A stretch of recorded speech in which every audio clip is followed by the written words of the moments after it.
उत्तर प्रदेश समेत केंद्र सरकार अब संविदा पर भर्तियों को ज़्यादा बढ़ावा दे रही है। आप लोग को ज्ञात होगा कि आज से लगभग 2 साल 2.5 साल पहले उत्तर प्रदेश की वर्तमान सरकार ने एक संविदा पर कॉन्सेप्ट लाया था, जिसमें पहले 5 वर्षों के लिए अभ्यर्थियों को सरकारी नौकरियों में संविदा पर रखा जाएगा। उसके बाद से 5 वर्ष बाद उनका मूल्यांकन होगा और अगर वो मूल्यांकन पर खड़े उतरते हैं तब जाकर के उनकी नौकरी पक्की मानी जाएगी।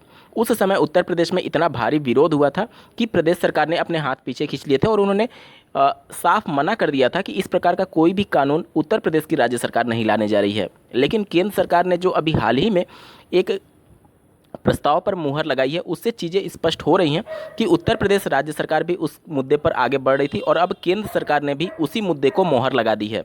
मामला है अग्निपथ को लेकर के। आप लोग को ज्ञात होगा कि अभी हाल ही में केंद्र सरकार ने इस प्रकार का फैसला लिया है कि जो सेना में भर्तियाँ होती हैं अब वो मात्र 4 साल के लिए होंगी। 4 साल के बाद से उनका फिर से मूल्यांकन किया जाएगा। अगर मूल्यांकन पर वे खड़े उतरते हैं तो मैक्सिमम 25%, मतलब जितने भी रिक्रूटमेंट हुए होंगे 4 साल बाद उनमें से 25% को आगे बढ़ाया जाएगा, मतलब उनको परमानेंट किया जाएगा। बाकी को उसी समय रिटायर कर दिया जाएगा 4 साल के लिए। अब देखिए कितना ज़्यादा शोषण होने वाला है।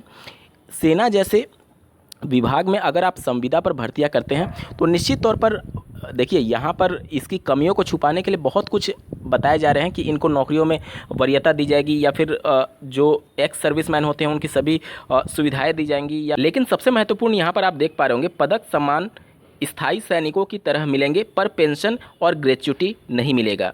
देखिए किसी को आप सम्मान दे दीजिए, पदक दे दीजिए, उससे उसकी रोजी रोटी नहीं चलेगी, वो एक अलग चीज़ है। लेकिन आप उसके रोजी रोटी के लिए क्या व्यवस्था कर रहे हैं, उसका जो पेंशन था वो बंद हो रहा है और अब उसकी ग्रेच्युटी भी बंद हो जाएगी, क्योंकि ग्रेच्युटी के लिए मिनिमम 10 साल आपको सर्विस करना होता है, तभी जाकर के आपको ग्रेच्युटी मिलती है।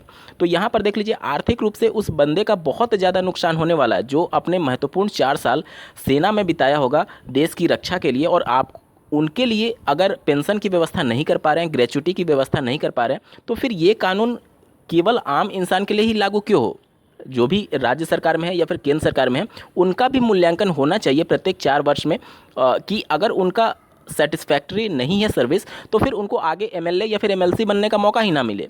अब देखिए यहाँ पर शोषण किस प्रकार से होगा। सबसे नीचे आप देख पा रहे होंगे 25% को आगे मौका, मूल्यांकन के आधार पर 25% आगे 15 साल के लिए चुने जाएंगे, शेष 75% आर्थिक व आकर्षक पैकेज के साथ सेवानिवृत्त हो जाएंगे।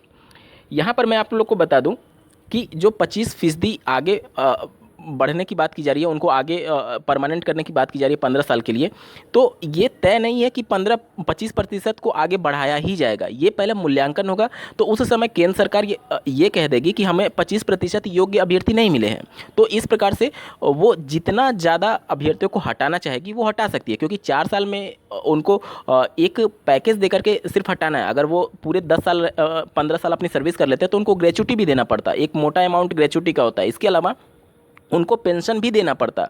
तो ये सभी चीज़ों से वो बच रहे हैं। एक तरीके से देखा जाए तो आर्थिक नुकसान बहुत ज़्यादा हो रहा है और यहाँ पर फ्यूचर सिक्योर नहीं हो रहा है। 4 साल में आप किसी को एक नौकरी से इस बात के लिए निकाल दे रहे हैं कि उसका मूल्यांकन उस समय सही से नहीं हुआ, और मूल्यांकन भी कौन करेगा? अधिकारी ही करेंगे। तो निश्चित तौर पर अगर उनका किसी से नहीं बन रहा होगा तो उनका मूल्यांकन नकारात्मक तौर पर दिखाया जाएगा, या फिर अगर केंद्र सरकार का दबाव रहा तो जानबूझ करके अभ्यर्थियों का मूल्यांकन नकारात्मक किया जा सकता है, ताकि उनको आगे ग्रेच्युटी ना देना पड़े, पेंशन ना देना पड़े और उनको 4 साल में निकाल दिया जाए, फिर नए बंदों को 4 साल के लिए हायर किया जाए। तो ये एक संविदा प्रथा है जो कि बहुत बुरी चीज़ है। आज इस संविदा प्रथा के अंतर्गत सेना में भर्ती की जा रही है, जिसको अग्निवीर का नाम दिया जा रहा है।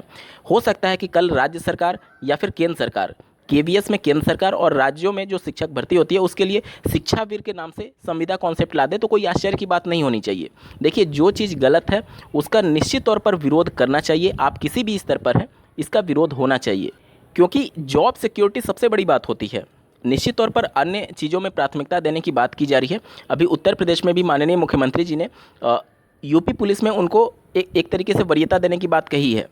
तो ये सभी कमियों को छुपाने का एक बहाना है कि हम इनको इन नौकरियों में वरीयता देंगे या फिर ये लाभ दे देंगे। मोटा मोटी देखा जाए तो 15 साल के सर्विस के बाद से जब उनकी पेंशन स्टार्ट होती थी तो उनका लास्ट जो सैलरी पैकेज होता था उस पर पेंशन डिसाइड होता है। अब 4 साल में इनको आप रिटायर कर दे रहे हैं तो 4 साल में तो इनकी सैलरी कुछ ज़्यादा इंक्रीमेंट हुआ नहीं होगा, पेंशन आप दे नहीं रहे, ग्रेच्युटी मिल ही नहीं पाएगा क्योंकि 10 साल सर्विस इन्होंने नहीं किया है। तो देखा जाए तो सीधे सीधे पैसे बचाने का ही ये एक रास्ता है और संविदा कॉन्सेप्ट बहुत बुरी व्यवस्था है और इससे कर्मचारियों का शोषण मात्र ही होता है, इससे और किसी का भला नहीं हो सकता है। और उत्तर प्रदेश राज्य सरकार भी अगर इस प्रकार का शिक्षक भर्ती या फिर अन्य विभागों में भर्तियों पर अगर इस प्रकार का कोई संविदा कॉन्सेप्ट ला दे तो आश्चर्य की बात नहीं होनी चाहिए, क्योंकि 2 से 3 साल पहले ही राज्य सरकार इस पर आगे बढ़ चुकी है। अब जब केंद्र सरकार इस पर अंतरिम रूप से मोहर लगा दी है तो निश्चित तौर पर राज्यों के द्वारा भी अब इस प्रकार का विचार किया जाएगा। इस पूरे मुद्दे को आप किस नज़रिए से देखते हैं, कमेंट करके जरूर बताइएगा। और ऐसे ही महत्वपूर्ण अपडेट के लिए इस चैनल को सब्सक्राइब करना ना भूलें। इस वीडियो को देखने के लिए आपका बहुत बहुत धन्यवाद। भगवान करे आपका दिन शुभ।